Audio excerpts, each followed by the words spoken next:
without a shadow of a doubt, you ain't got what it takes anymore. You sat there and thumped your Bible and you say your prayers and it doesn't get you anywhere. You could talk about your Psalms and you could talk about your John 3:16. Well, the Cheap Heat champion just whooped your ass. Welcome to another night of podcasting. We got a smaller panel with the Cheap Heat champions, brought to you by So What's the Catch? And let me tell you, we're about to talk about the Royal Rumble tonight, my friends. Over the weekend, WWE celebrated its 37th Rumble in St. Petersburg, Florida, and my, were the results juicy? I mean, we had massive returns, promotional crossovers from TNA, upsets, silly, goofy wrestling, and an overall just kind of goofy, fun time. But personally, I thought the Rumble itself was kind of mid. They could have done a little bit more, but I'll allow the panel to spill the details. Rollins, what was the higher point of your Rumble evening? So I only got to see the men's Royal Rumble because I was working the Cleveland Monsters game that night. Um, but from what I saw, it was just kind of meh. There weren't really any big surprises. Everybody knew Andrade was going to be there. Everybody knew that Naomi was going to be there.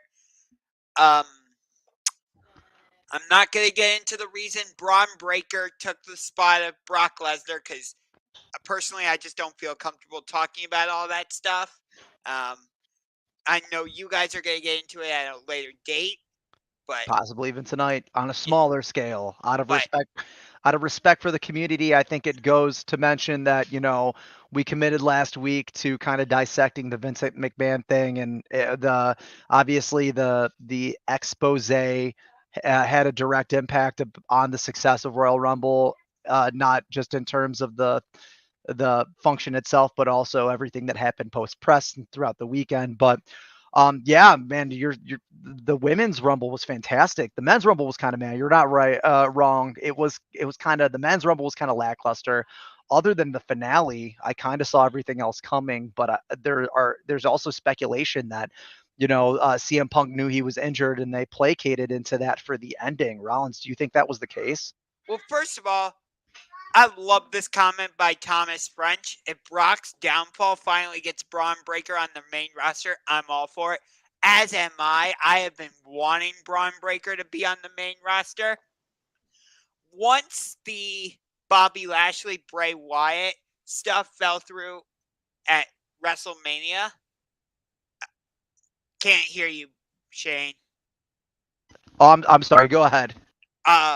Once the Bobby Lashley, Bray Wyatt, rest in peace, Bray Wyatt stuff fell through at WrestleMania, I would have loved it if they would have called Braun Breaker up to the main roster and they did that match at WrestleMania. I think that would have been a fantastic non-title singles match. Instead, all they had Bobby Lashley do was just come out with his Andre the Giant Battle Royal trophy and just celebrate. I'm like, you could have given Bobby Lashley a match against Braun Breaker, but that's besides the point. Yeah.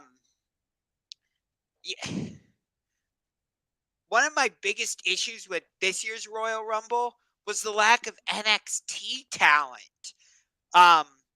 We had Tiffany Stratton, we had Roxanne Perez, we had Braun Breaker, but other than that, nobody else that I can think of from NXT. Like in years past, we've had 3, 4, 5 members from NXT. I would have liked Trick. Oh, and Carmelo Hayes was there from NXT, but I would have loved Trick Williams to be in the Royal Rumble. The NXT Women's Champion Lyra Valkyria, she should have been in the Rumble. Blair Davenport, she would have been a great name in the Royal Rumble. Fallon Henley, she just beat Tiffany Stratton. How come she wasn't in the Royal Rumble? Von Wagner, how come he wasn't in the Royal Rumble? I could keep going on and on. But that was my biggest issue. Like, the NXT people, they should have gotten more of a rub. And again, I have to highlight what Thomas French said and agree with him. I'm glad they didn't lean on past legends and just went with the roster. But I would have loved more NXT talent. Well, WWE pulled an old bait and switch throughout the week. They came out and said, "Oh, we'll have the Undertaker present. We'll have Hulk Hogan present." Hulk Hogan alluded to on Monday, "Will I be in the Rumble?" I wouldn't have given a good goddamn if he did. You could leave him off of all WWE media, and I'll be happy as a clam. I'm sick of seeing him. Why give a dude with his past and background a platform, right? But again, I want to go back to the women's, man. Like in terms of taking risks and story and continuity, they really gave the women their day in court. We had Jade Cargill stepping up to the plate, taking down Bianca Belair. We had, I mean, and Nia They're going to Jax. do that match at WrestleMania. Absolutely. That spot where they both Bianca and Jade had like other wrestlers in the air and they're just Uh, staring at each other. You're like, I mean, oh, they're who doing that match at Mania. Well, I mean, like WWE had an opportunity to take that story and run with it. And for the first time in the history of the Fed, they actually did. They took this woman who was a rock star from another promotion and came in and elevated her beyond from where she was at. And I can't say this enough. I know there are a lot of people in the dichotomy of professional wrestling fandom that want to pick a side. I would have loved to see Jade in the main title scene in AEW, but everything they could do for her in WWE is better than than what she had going on over in AEW, and good for her. And to put her in a program immediately with Nia Jax, Bianca Belair, Charlotte Flair is great for her. And they did not skimp. And I was happy to see Bayley go over. Bayley's one of my favorite women's wrestlers in WWE. Love a good heel, love a woman with a bad attitude. Ask my wife. Um, that's just me. But let's move on over to Wolf. I mean, like Wolf, I know you probably didn't intake too much of WWE media over the weekend with all of the most recent news. But do you have an opinion on the Rumble that you'd like to put out there? Yeah, actually, I'm going to go back to Rollins's point. He made a great point. There were a lot of omissions from the Women's Royal Rumble, but yet they reached out and branched out to feature those slots for Impact wrestlers, which is kind of odd or interesting. Yeah, Like, they why brought would in the they? TNA World Champion, Jordy and Grace. Yeah, like why would they use that spot for an outside performer when you have a whole, you know, platform or development system to kind of build your new stars? But I'll digress there. It is interesting to me that WWE allowed Jade Cargill and Andrade to keep their names, and also their theme music was very very much, if not identical, to their AEW themes, which is kind of strange. That's almost very uncharacteristic of WWE.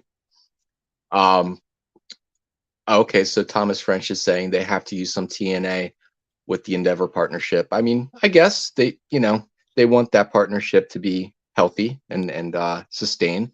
So this is I guess a good time to feature the TNA Women's Champion. Um, I didn't really watch the whole match. I'll be honest with you. I didn't watch the whole event at all. I'm a little soured at this time with WWE with all the news.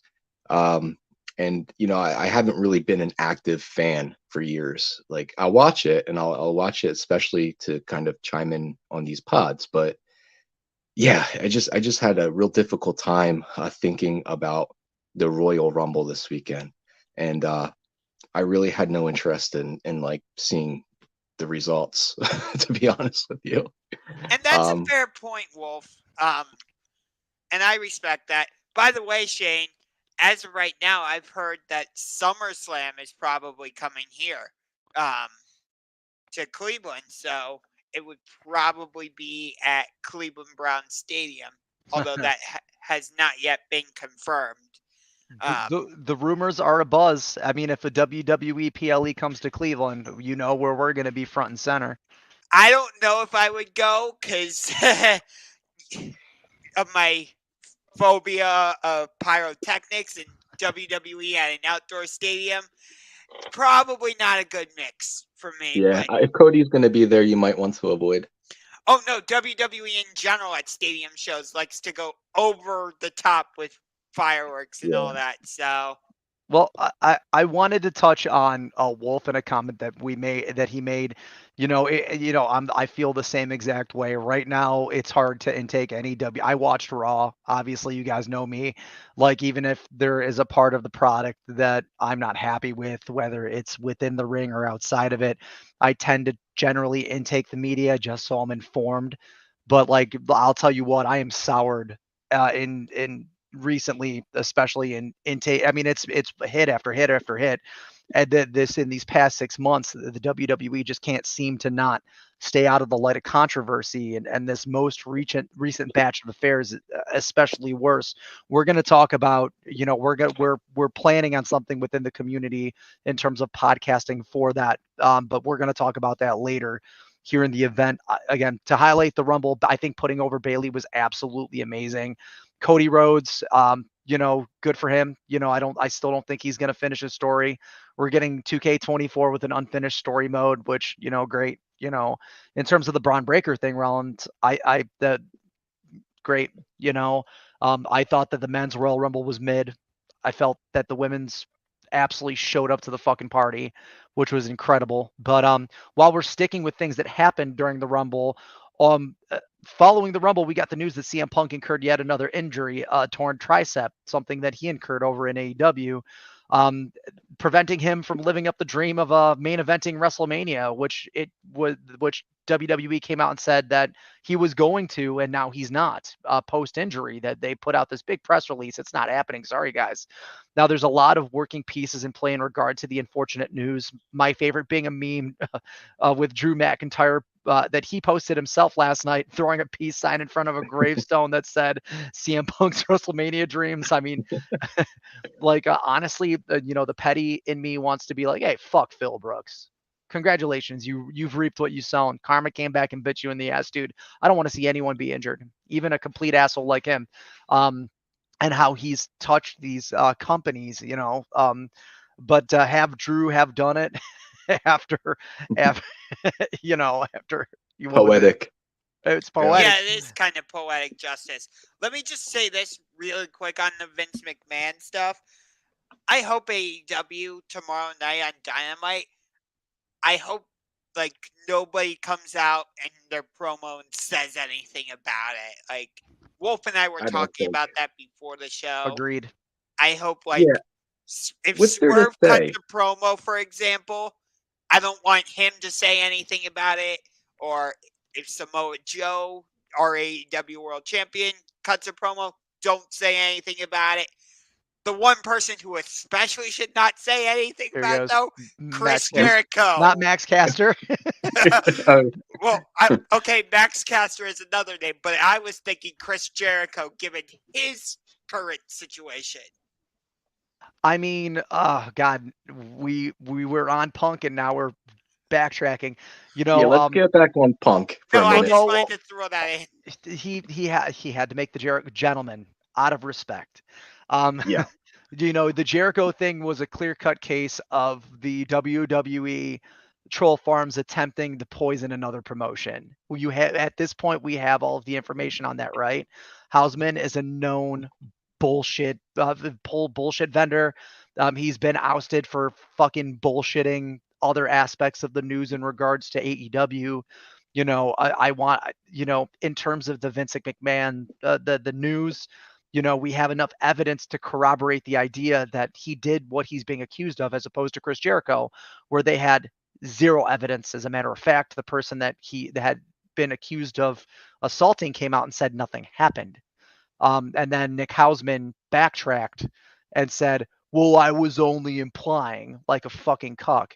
He didn't And even say that. He said that our interpretation of what he said was wrong. He was full of shit, man. It's like completely full of shit, and he completely.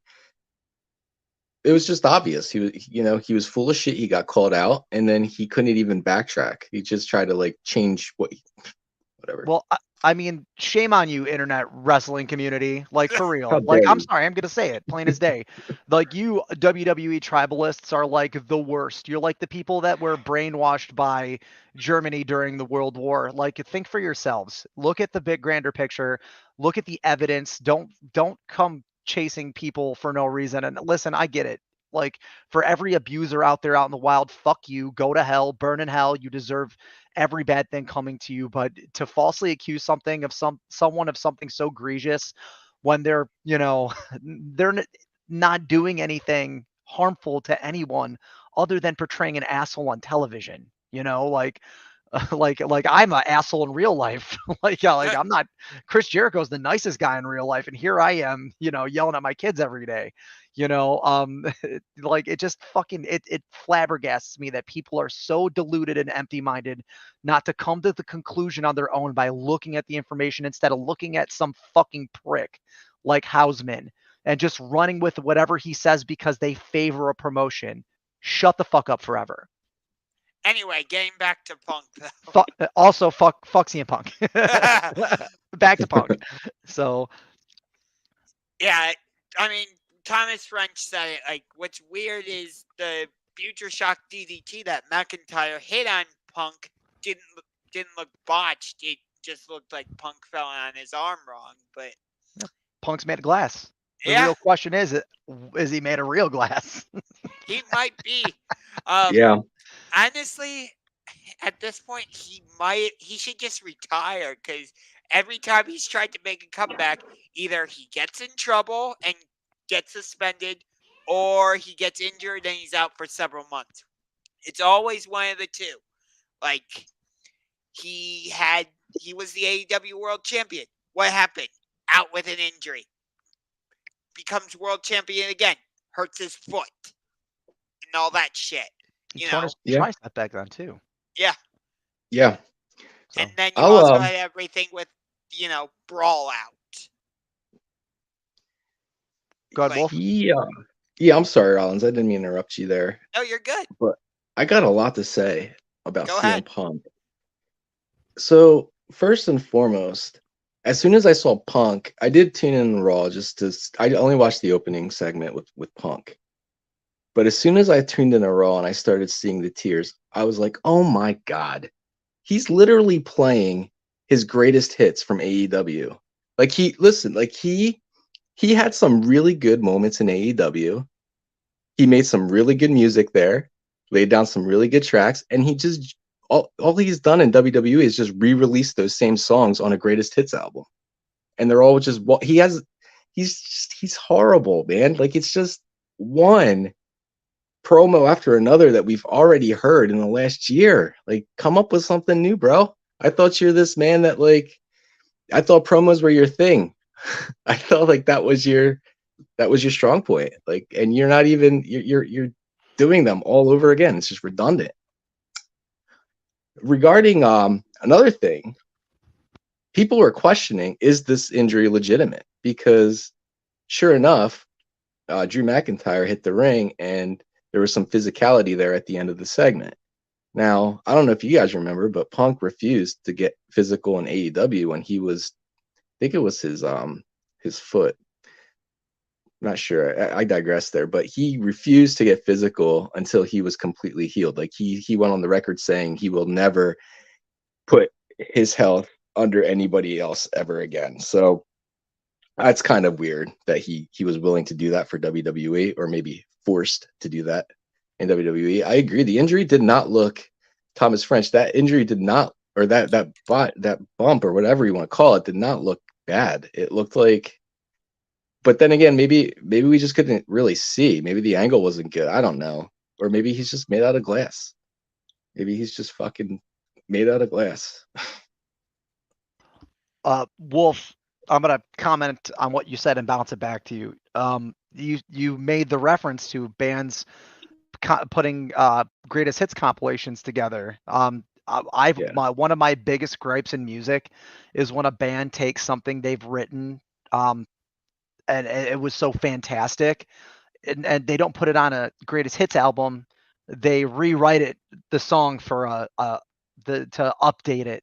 They re-record it 15 years later, and it never sounds as good as the first recording. You mean like when when a movie comes out with a sequel and there shouldn't have been? No. I mean like when bands like they update their songs. Like when you take something like a Wish You Were Here and you record it in 1973 and then you re-record it again in 2006 so it's modern for the radios, it always sounds like shit. Or like when you do a movie like Roadhouse. We don't know how that is how that's going to be because they're redoing it. Like But like Hangover. It's like the fucking Hangover 1, 2, and 3. well, These CM Punk promos. it's also So like it's kind of like along the same lines, because I was going to say, like, the original movie Grease is one of my all-time favorites. It's my favorite musical. And then I watched Grease 2, and I'm like, why the fuck did they make this? What a waste of time. I wish I could. Money. I could do it. I could do better than that. It's like Evil Dead in the early '80s with Sam Raimi, but then some other fucking schmuck picks it up and redoes the whole movie over in the image of Evil Dead, but it was never Evil Dead because you have to capture the cinematography and the way that the director felt and how it was written and the tone in the movie, and the actors have to be in tune with all of that. And it seems like Punk isn't just playing the greatest hits. It's like he's rewriting it for an audience that never understand the hits to begin with, right? It's like kids. It's like Kids Bop. Yeah, it's like exactly. It's like fucking. He's like karaokeing his own fucking songs. It's like, I don't want to listen to that shit. I want to listen to the real thing, man. I'm trying to think of a band that got together that has like one original member that's a bassist with three guys that are just it's like going to see Journey with the Asian guy. Like yeah. And he sounds great. He's probably the best sounding member of Journey, to be honest with you. Yeah. But it's not the same as Steve Perry. So that's to relate this back to AEW. That's why we love MJF, for example, because like whenever he cuts a promo, it's something new, and like his promos that he cut during his feud with Jay White were not the same promos that he was cutting during his feud with Bryan Danielson, for example. Or True. It's the possibility too, Rollins. Like when CM Punk is on WWE TV, there's absolutely no possibility that he can be CM Punk because WWE will not allow it. So you're taking a watered down character or a watered down personality, wrestling personality, whatever you want to call him, whatever made his money the most, which is his mouth, and you're dumbing it down to a yokel audience and just like, and did you guys hear the what chants too? Yeah, I thought that was for Drew? For Drew and CM Punk. Like they were chiming in with the what chants. Yeah. Anyway, it's just you reap what you sow. Like you went to WWE to make more money, but you gave up your artistry to do that. So I hope you enjoy it, CM Punk. Well, the sad thing is, by the time he gets to WrestleMania, it's going to be like watching an old Spartan warrior. You're sending him off the pasture when you put him in there against a younger guy that needs to go over before him. Well, here's also the deal. Like WrestleMania 41, is WWE going to risk booking CM Punk or giving him the journey to a world title match, knowing that the guy can't wrestle without getting hurt? I mean, like that's a huge risk. They've already encountered 4 injuries at this point for WrestleMania 40. Seth is injured. Punk is injured. Seth can come back. Seth can come back, yeah. Yeah, because he was always relevant to a WWE audience. I'm so sick of hearing I was gone for 10 years. What did you do the whole time? What got you there, and what did you do the whole time you were gone? You endorsed the competition because it was shitting on the front line of WWE, and as soon as it was clout for them and money for them to bring you back, I miss you guys. This is my home. Oh my God, I'm so glad to be home. I remember his promo when he was in a feud with MJF. CM Punk I don't remember exactly what it was, but it was like, if you want to go over to the other brand and wrestle, the grass is greener. You think the grass is greener over there? Guest. Yeah. Main event, day 1 of a 3-night spectacular. Yes. I'll be here when you come back, and I'll faster than you last in the sack. That was a great line, but it just sucks that it's just not true. and just Yeah. hypocritical. Well, the funny thing is that MJF turned around and called him the only straight edge dude that looks like a meth addict. I know. That's true. You're the only straight Oh, edge guy dude. on earth that looks like a fucking meth addict. Oh, yeah. I can't wait till MJF is back on our TV. I can't wait. There's a lot of people talking about how creepy CM Punk comes across now. Yeah, dude, You they're know, saying that that Creeper Punk is back in WWE hitting on all the young girls. Poor AJ Lee. Oh, yeah, no teeth in his mouth and yeah. eyes sagging. That was another thing with the Royal Rumble. Everybody thought AJ Lee was going to come back, and she didn't. Yeah, who cares? Yeah. Women's Rumble was still awesome. I'm gonna say it plain. That Women's Rumble was awesome. I do want to say that Jade looked like a million. I'm happy for Jade because I too Shin was, we talked about Jade probably almost every podcast last year that we were participating in. Like we really we talked about her a lot, and we all came up with our own creative ideas on how you can salvage her character. I really do think that this is a good fit. I do think that the WWE machine is better suited for certain performers. Jade's one of them. Brian Pillman Jr. is another.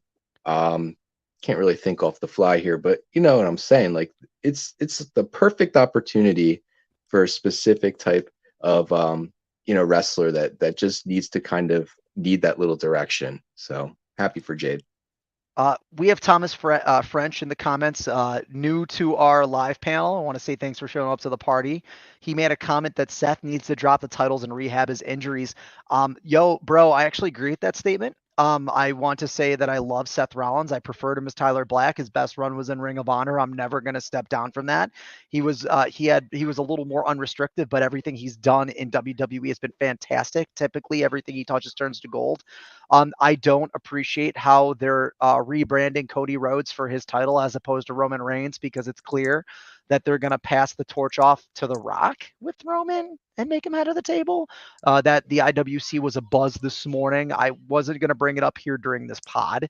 I was going to wait to let it cook and see if something happened during SmackDown, but while we're here, that was a big part of the speculative wrestling conversation this morning is Rock versus Roman at WrestleMania, Cody versus Seth for night one, which I don't think is giving Cody the end of his story when the story was taking down Roman Reigns. But I get that they could run the cloak and dagger with WWE and change perspectives, and people are going to digest it because they're WWE fans. But agreed that Seth needs to drop his title. I'd rather see him drop it to LA Knight.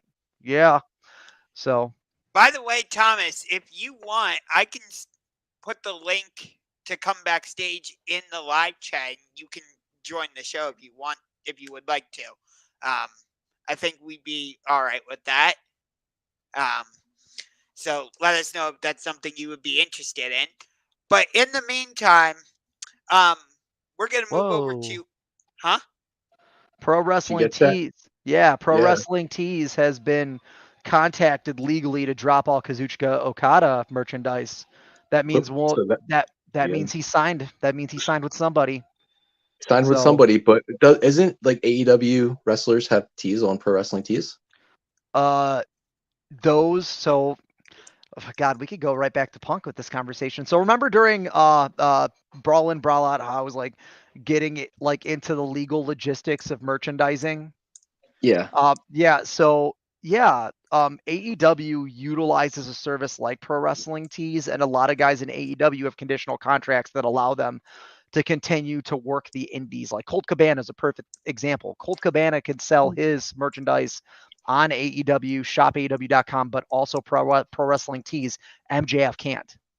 Danhausen can, right? Danhausen can. Brody King can. Yeah. Britt Baker can't. Brian Danielson can't. I mean, like, that's interesting. But I think that is to give favor to the people that are still allowed to explore options outside of AEW, because Tony Khan gives his talent the opportunity to do that.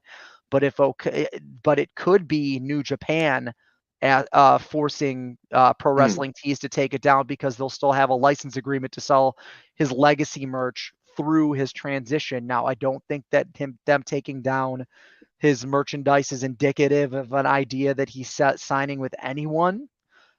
specifically. But Okada, whoever's got him with as big as he is, definitely knows how to get him on lock.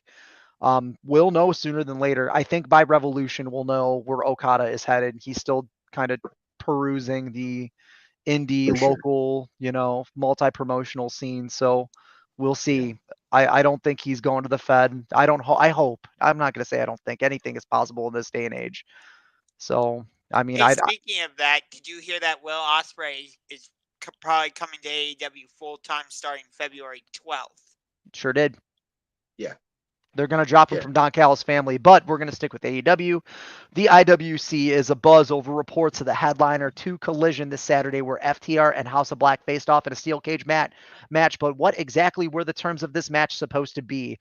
Brody King responded to a tweet from a former member of this community, airgold_, claiming that it was always supposed to be an escape match, but the card throughout the week claimed otherwise. And Talon is claiming that a member of House of Black refused to work the match under the conditions previously set by booking. I mean, what the fuck does that mean?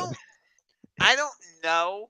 I've been in the Discord server. I've been going back and forth with LaFuron and Volkner about whether this was the final match in the feud.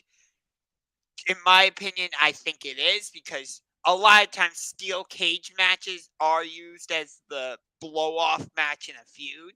So I think, unfortunately, I think this story is done. Personally, I would have saved the steel cage elimination match, whatever you want to call it, for Revolution. But I digress.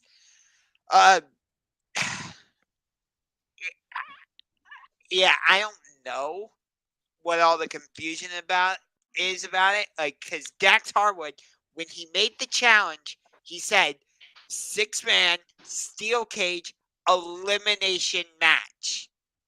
So whether it was an escape the cage match or elimination match, it feels like it's kind of one and the same.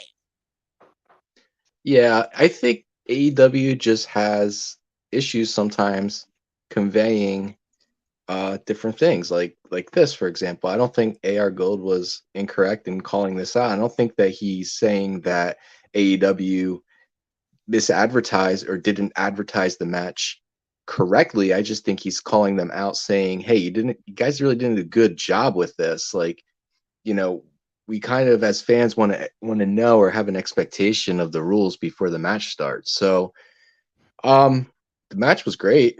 I agree, Rollins, or I disagree, Rollins. So wait a minute, Rollins. I was half listening. I was reading something. I'll be honest. Are you saying that they're not running that match back at Revolution? As of right now, I've heard nothing about this match I, happening again at Revolution. I was saying that, like, I understand that they need to put up a big card to go against the Royal Rumble, but if it were me, I would have saved the steel cage elimination or escape the cage match, whatever. I would have saved that for Revolution. That's what I'm I saying. hear you. I hear you. Well, Yeah, I don't think this is the end of their feud. What were you gonna say, Shane? oh no, I wanted to agree with you, Wolf, but I also wanted to kind of emphasize on the idea that, I mean, what are they really doing with both of these factions or factions, tag team and a faction? I mean, House of Black, they're front runners. Why the fuck are they still jobbing? And FTR hasn't been relevant since. I'm sorry. I hate to be this guy since their ROH match versus the Briscoes. They haven't done Yeah, anything too monumental. I mean, like, can't we redefine what's going on with both of these teams and kind of elevate them to the top instead of allowing a top team to mid out job to a team that shouldn't be jobbing to what's supposed to be one of the greatest tag teams of all time? I mean, Malachi Black, Brody King, and Buddy Matthews are three of some of the best talents in the locker room. I would like to see them in a program where they're not getting squashed every other week by guys that for sure. should be on should be on fucking vacation. For I mean, sure. I yeah. let me just jump in here super quick, Wolf, and then I'll let you go. Sure. Uh, Brody King, even though he didn't make it to the final or the championship match, whatever, I still think he had a great showing in the Continental Classic tournament. And I'm surprised that we didn't build on that and continue to give him like some type of singles push.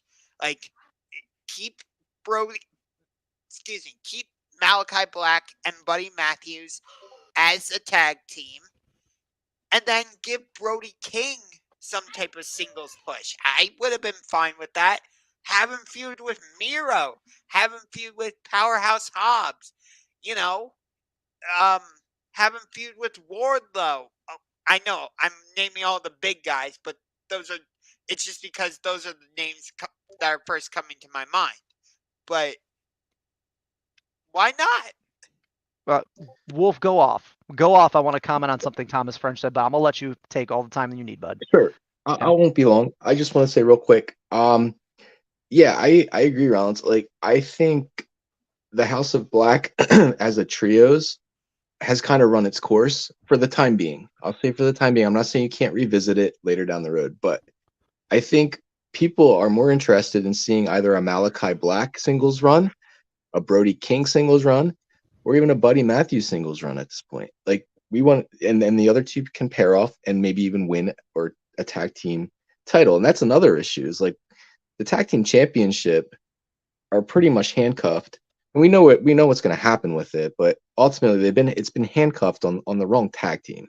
Like Ricky Starks, Big Bill, as much as they made that mean more than what we expected them to, it should have always been on FTR's shoulders, in my opinion, and defended throughout this feud with House of Black. I'll defer back to you, Shane. Sorry. So Thomas French in the comments said, how do you feel about the news that Black and Buddy are trying to get out of their contracts? Hey, did they say that? No. And even if they fucking did, they're both signed until 2027 with AEW, so they could cry about being in their contracts like Andrade did all they want to. No, they're not leaving a day before it's over. So I got something to say on that. Yeah, Malachi called out Dave Meltzer on his bullshit in the past. So I think Dave Meltzer's got a hard on for Malachi. Like, he's saying these House of Black guys, they never do jobs. Well, fucking Buddy Matthews is 1-6 in singles. Brody King lost the C2. We saw him lose.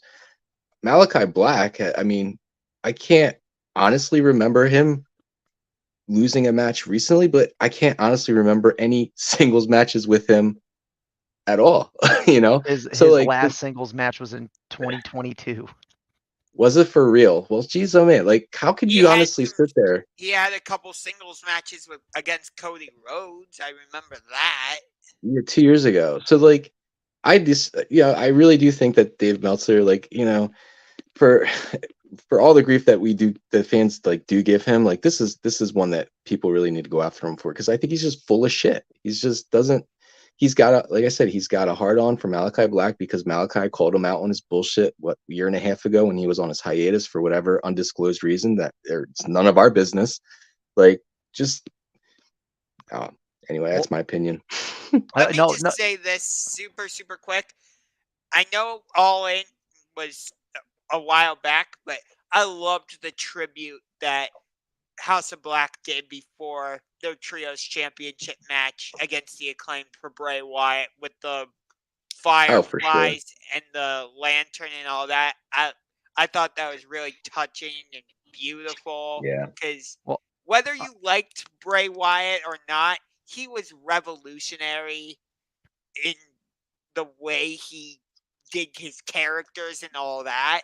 You know, who else could have come up with something like the Fiend or the Firefly Funhouse? So I like that the House of Black paid tribute to him prior to their match. I just wanted to say that. It's touching. I have to comment on something Wolf said in terms of Dave Meltzer. It's really put up or shut up with these independent news sources for professional wrestling. They're doing a lot of talking like we talk. We come up here, we speculate, but we come out and we're transparent. Hey, we don't know. We're not going to speculate. I'm not talking to Malachi Black. We don't have sources. Matthews. Yeah, we don't have sources. I mean, we know, we could observe, we could make educated guesses. It's always going to be an educated guess, but you have the responsibility to be transparent, both as a talent and a reporter. If these guys weren't leaving AEW and they heard something like that, they have all of the right in the world to hop on their socials and be like, I never fucking said that. At the same time, Dave Meltzer needs to confirm his sources when he's calling these guys out instead of just saying, it looks this way, or I heard through the grapevine, because the grapevine in professional wrestling is built through kayfabe, and kayfabe is fake, and it's all bullshit, and we're watching entertainment. Like at the end of the day, we're watching grown men fake fight each other in Spartan death matches. Yeah. Like, Thomas French is even saying the last singles match he can remember for Malachi Black was against Cody Rhodes. I mean, and I'm not going to sit here and act like these guys haven't won matches or had bangers. And I don't think they're jobbing either, because they're winning as much as they're losing, other than Buddy, who's being used as a job factory.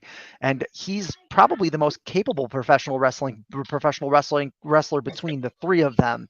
I would argue that's Brody King, but that's opinions, and I respect yours.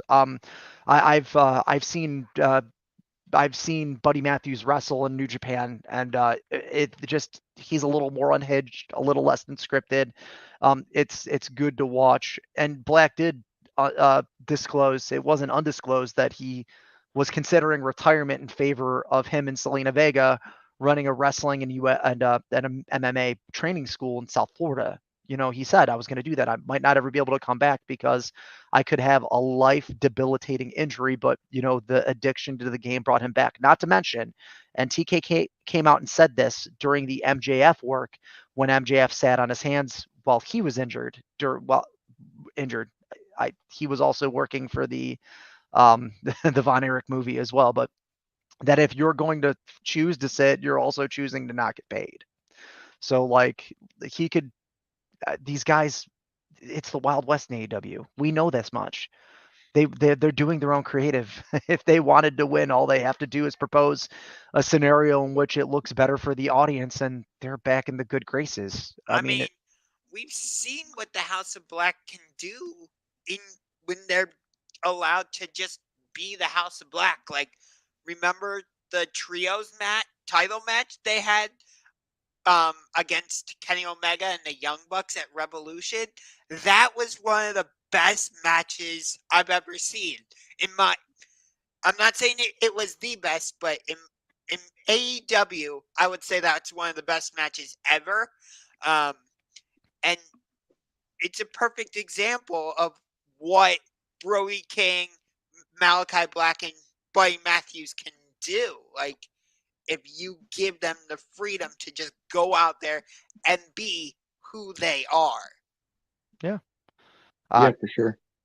Best match in AEW. That's subjective. I said it's one of. I didn't say it is the best. Being that there were probably a little over 20 trios matches on main AEW television last year, I'd say that's probably one of the better one of the best trios matches. Now we all know the best tag match of last year involved one of the team's factions that we were discussing in this conversation. It wasn't the House of Black. But we're going to stick with AEW. We're going to move on to a segment on Collision where Swerve Strickland picked the dealer match for Hangman and Page, and his pick was a member of the Mongol Embassy. The Hangman of AEW is poised to lock horns with Toa Liona, the former Ring of Honor 6-man champion, this Wednesday in a match to determine who qualifies for a title match against AEW's current champion, Samoa Joe. I'm not going to talk this one to death. That's fucking stupid. Go ahead, Rollins.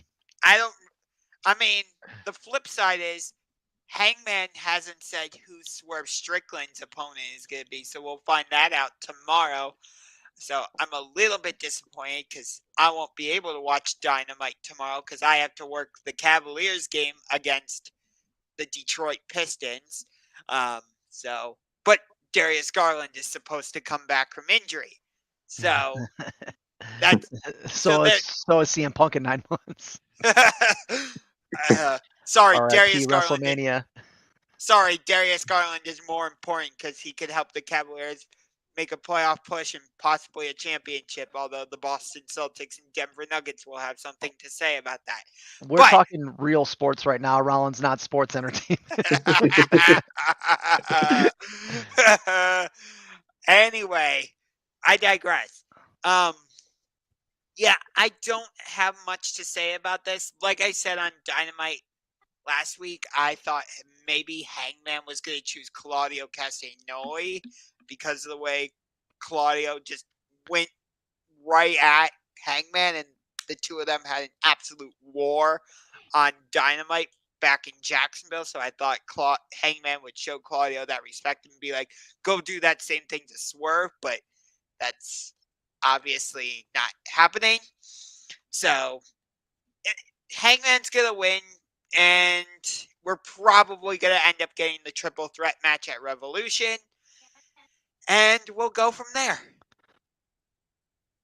Yeah, you're probably right. I myself was wrong, at least with one of my picks. I don't think I'm going to be right with my other either, because I had picked Brian Cage as Swerve's choice of opponent for Hangman, and I picked, excuse me, John Moxley as Hangman's choice of opponent for Swerve, and we both know that Moxley's wrestling Jeff Hardy tomorrow, so that's not happening. Ooh. So yeah, I don't really have too much of an opinion on this. I definitely agree with Rollins just based off of how the card looks for tomorrow. I think that both men are going to win the match, and just we're going to get a triple threat at Revolution. Otherwise, who is this mystery opponent? I don't know, man. I would think it's interesting that like we are getting these matches, and the rankings are coming back. I mean, the rankings are supposed to be back already. I'm going to comment on. We're going to dive. First of all, in terms of what Wolf said, I hope that Jeff Hardy doesn't relapse before he makes his ring entrance tomorrow. Yeah, for sure. Maybe we'll get an actual match out of him where he's We not don't need complaining any about. more. Yeah, we don't need any more scandals in wrestling. Yeah, no. Well, I would be happier to just see a week where Jeff Hardy isn't on social media complaining about how he's being booked because he's being put against the top guy in I have a AEW. suspicion a lot of that's work, but It's probably work. Isn't It's always this like work. the third straight match Jeff Hardy's been against a high-profile guy? Like this week, he was facing John Moxley. I think he faced Swerve last week, and I think he was in another high-profile match the week before They're that. keeping him relevant. They're keeping him relevant for the inevitable Young Bucks. Once the Young Bucks beat Darby and Sting for the titles, I can see them moving on against the Hardys and retiring the Hardys. I think that's where that's going. That I match don't think would be so bad. I think that they're running a Hardys take back the company angle. Oh, not the Hardys, a Young Bucks take back the company angle right now, and the Hardys are trying to go on a farewell tour because between the two of them, Matt looks like Mummy straight out the coffin in a 60s black and white movie every time he's fucking deleting people. So I love Matt Hardy because at this point with Matt Hardy now, I feel like it's time to like let him enter a full-time on screen but out of ring role. In terms of Jeff actually looks good, man. His Darby match wasn't bad. He just, he believes, and he always has, and you could see this, back from TNA, that he has more to offer than he's actually willing to give. And he's given a lot. I'm not going to take that away from him, but I mean, his personals have always never allowed him to be better than he thinks he is. And in terms of this, I mean, I'm sure that him talking is a work. Maybe this is me being a cynic. Maybe I'm over-analyzing Jeff Hardy as a person, and this is Jeff Hardy the character, and he's really a good guy in real life. Maybe I'm sounding a little like Jim Cornette right now, which is awful, but he's just if this is not his last run, it's time for him to hang up the boots too, because he's one swanton dive away from displacing his spine for the rest of his life. And I'd like to see at least a couple more bangers out of him. Al Neri in the comments, like mysteriously Punk returns and screws Cody out of the main event. No, that's what The Rock did to Cody, not Punk. That's what The Rock did. Punk was going to have a main event. I honestly believe that this is just the perfect storm of bullshit for WWE, and they're just throwing audibles. Obviously not as good as CJ Stroud, but but they're just throwing audibles and seeing what sticks. They have a lot of guys that are seriously injured, and WrestleMania is going to post WrestleMania is going to put these guys out and off screen for a while. So they're kind of working with what they have. Now, Brent is here as well. Okada What's up, could Brent? just be Okada could just be a free agent and sign events for different parties. Has that ever been a thing in wrestling? Yeah, for AEW, New Japan, TNA, GCW, GCN, CMLL, and AAA, but not for the Fed. I think that TNA and WWE only fly under the banner of Endeavor, I think, but they've also done TNA and WWE before during the Rumble. They did Mickey James. So, I mean, I don't think Okada would. I don't like Triple H said it during the press conference. He made a comment about Forbidden Door, the concept being stupid, unless it's something that WWE is doing and they have control over it. They're not endorsing it. They don't control Endeavor. Endeavor might have been like they had a working agreement with TNA before. It could be a part-time thing. They said that we're See, going to see it again. It's not going to be that cross. comment from Triple H pissed me off so much because coming from the WWE, who would, if you allow them to, would rename the days of the week and months in the year. They brand everything, and they have the nerve to like take a jab at the Forbidden Door. Fuck Well, them. we're gonna get into so let's put a cap on Swerve Strickland really quick. Yeah, the totally we know who's gonna win this. We guessed on who it was gonna be for Hangman next week. We know it's not gonna be Mox. Still have the vote is still out for Osprey. It could still happen if they're gonna wait till tomorrow to announce it. Fingers crossed that it's someone bigger than Tolioa. Not that he's not talented, but he's surely not a face at AEW. In terms of Triple H, man, we're gonna move on to the last segment. Our community of fans, we all met in a strange place and time in pro wrestling fandom. Our little corner of the internet has always been committed to upholding the idea that we are free to engage in all aspects and ideas, revolving and involving.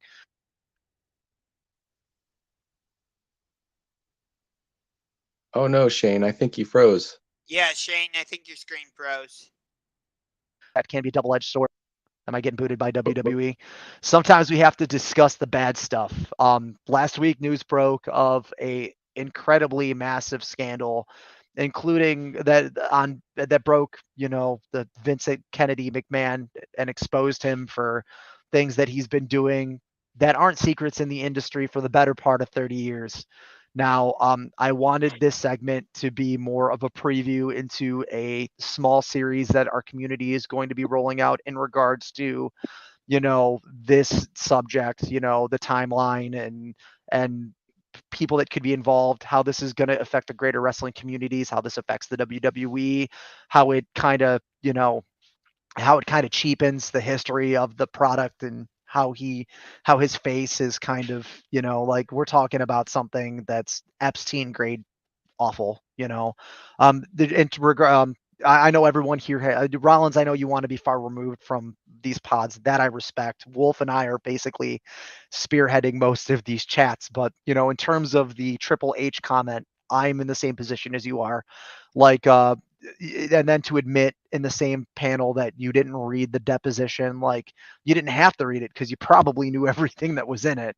you And know then you read it because Brock Lesnar was pulled last minute. Like, you fucking read it. So Yeah, just be honest and forthcoming. I mean, that's that's the part of the part. problem. You're dishonest. yeah, That's the part where I do want to get in on the conversation. Like I said, I don't want to touch on all the major stuff, but I do want to talk about the Brock Lesnar part of it shoot. because it has since come out that, Braun Breaker did everything that Brock Lesnar was supposed to do in the Royal Rumble. And it was supposed to be Gunther versus Brock Lesnar at WrestleMania. And of course, now that's not happening. So it does leave a lot of questions. Like what's going to happen with Gunther at WrestleMania and the Intercontinental Championship. I know we kind of talked about that earlier, but like even though I don't really like how Brock Lesnar is used in WWE, a lot of people do. He comes in for his big feuds and then he leaves. You know, he's still a big name that's going to bring in tickets and people are going to want to put their butts in seats to see Brock Lesnar. So it's like that's a big hole that I think WWE is gonna have to fill. I mean, it really boils down to separating the art from the artist, right? They talked about. I want to go all the way back to like the '90s. They talked about the plane ride from hell and Brock Lesnar and how he was fresh in the company and how right off the rip he was treated like he was a made man in the mob. Chris Jericho has spoken about this several times during his podcast. You couldn't talk to Brock Lesnar because he was a protected man the entire time. I mean, Brock Lesnar was a part of the plane ride up, part of what made the plane ride from hell such a point of contention for that event. I mean, he was aggressive. He was up there thinking he could do whatever the fuck that he want. You know, it's in terms of just Lesnar, he was ousted directly in regards to what Vince was being exposed to. I think it's WWE's responsibility to be transparent with its fans and families as to who and what Brock Lesnar is and how he will affect that product moving forward. I mean, they don't just fucking ghost him. They good that's what they did for the Rumble. No explanation. He's going to be there. Oh, no, he's not. Why is that? Well, he was ousted for committing a sex offense. Well, then fucking say it. Don't be a pussy. That's the AEW people have been like when fucking Jimmy Havoc, Johnny Havoc, whatever the fuck his name was being ousted during Me Too. Mhm. Tony Khan came out and said, "Hey, this guy was ousted. He's got some personal demons. He's got some addiction issues. We're sending him to rehab. We will reassess his position in this company. You know, post rehabilitation. The dude didn't go through with the rehab, didn't get any psych training. Now he's an office clerk. The Darby Allin was ousted too. What did Darby do? He got sober. He went and they never, I'm saying it, and it's the truth. Darby was ousted, plain and simple. I can't see the inner working of a tumultuous relationship. I've been there before. Whatever happened with him in that relationship might What have been a about little. Moxley? Kind of the same thing. Moxley the same. Mox was an alcoholic that was beating up his girlfriend. After he was ousted, he got sober. He got help. He confronted his demons. He said, "I'm above all of this." A WWE is still hiding this stuff for their talent. They have active offenders on their roster right now. Right now, as we speak. And the only time they get written out of that reality is when there is irrefutable and irredeemable proof that they committed the offense that they did. They haven't called Brock Lesnar by name. When they do, which they will. What do you It is think of this comment by Thomas French saying they used Brock like they used late stage Undertaker? yeah. The late stage Undertaker started during American Badass Undertaker. Like 2003, 2004, and it never stopped being late staged. He went back to being the dead man 3 times in that term, but he was working the whole time harder than Brock Lesnar was, who was also in and out. That was around the time that Lesnar was back to MMA. So yeah, I agree with that statement. They used the Yeah. Undertaker. Yeah, the Undertaker Yeah, just Brock's became an attraction. Brock's an attraction, and WWE's relied heavily on Brock throughout the last 10 years just to pop a rating. Exactly. So I mean that trick is, I mean, it was kind of starting to grow Wear old thin. anyway. Yeah. It's kind of time to move on to the next you know way to do that. I Yeah. can't think. But yeah, I ultimately I'm not really gonna discuss much on this. This is more of a preview, but I agree with Shane. There's a lot to uncover, You know and what it we're does make me wonder though, this whole situation? what's that? Do you think that Dana White, president of the UFC, could see this and turn his back on the WWE? Nope, they I own it. don't think he can, because Yeah. he's technically, unless Dana White wants to walk away from UFC, he's an employee of TKO Endeavor, so he can't Oh, technically unassociate himself with the WWE. But I can see it, you know, I mean, that was part of the appeal too of this partnership. You had Brock Lesnar, you had CM Punk, but you had Bobby Lashley. You had people that kind of bounced between MMA, or UFC rather, and WWE. And the biggest star of all time to cross promote is no longer on the table. I wonder what that means for, how that sits with TKO, Ari, Emmanuel. I mean, that's got to really sting, because I'm sure that was a major, not a major, but a big part of the reason why he wanted to do this deal, other than Okay, money and so greed. let me rephrase the question then, based on that information. Do you think that this whole situation with Vince McMahon could cause TKO to break down and WWE and UFC end up going their separate ways? Or do you Well, think no, because again, it's kind of, you have what is that, a holding company? What is that technically classified as, TKO? I mean, they're a tip of my tongue. Anyway, no, I don't think there might not be much of the muddying of the waters, because maybe they want to keep UFC away from WWE. I can see that point of view, but there's no way that you can't disassociate the two, because they're owned by the same people. But bottom line is this: I think there's a lot more of information that's going to be released this week from specifically CNN.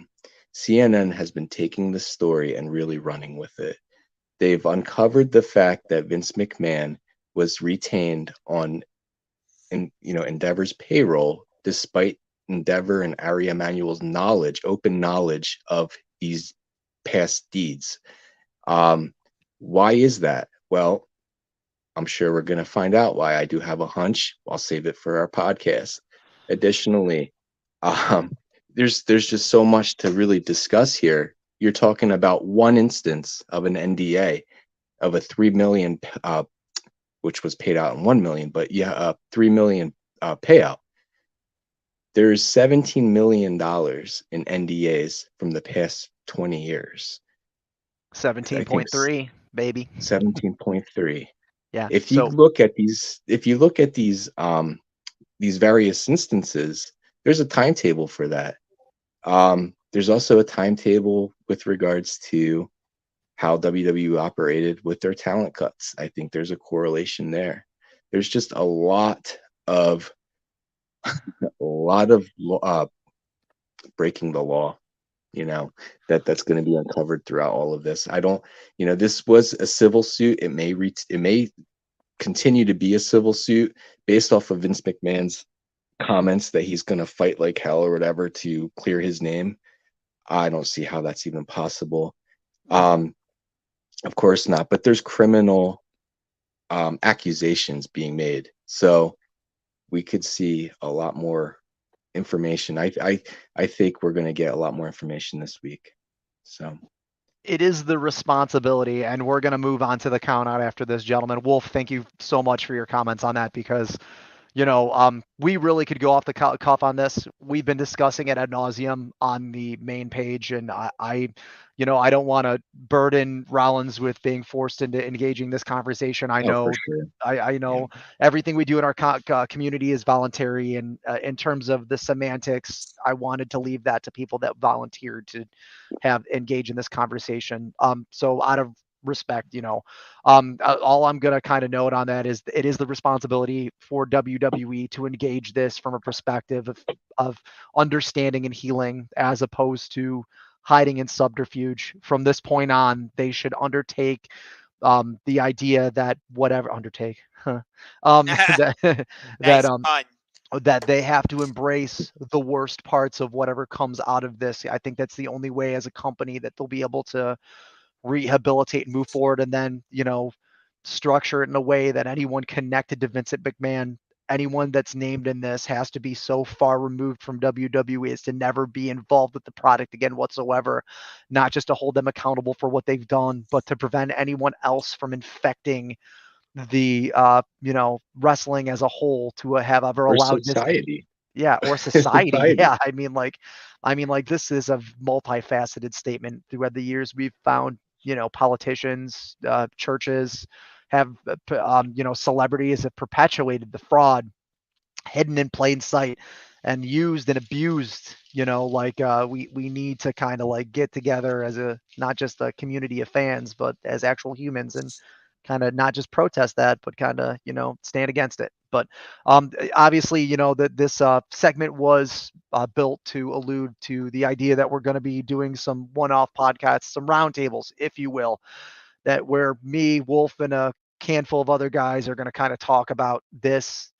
We're going to go with the facts, stay away from the speculations, and kind of just deconstruct everything that's going on in real time. As Wolf said, this is just the tip of the iceberg, man. It sickens me to even try to attempt to conceive what's at the bottom of it. But we're going to move along to our final segment for the evening, and I want to thank our panel members, Wolf and Rollins, of course, yeah, or myself, because I'm not a host. I'm just a dude that's here. You know, you guys are always dedicated to showing up and engaging in these conversations. We to the people that actually were here to view us and join us in chat and bounce off of us. Thank you so much, Thomas. Welcome to the party. Ari, thank you for commenting today.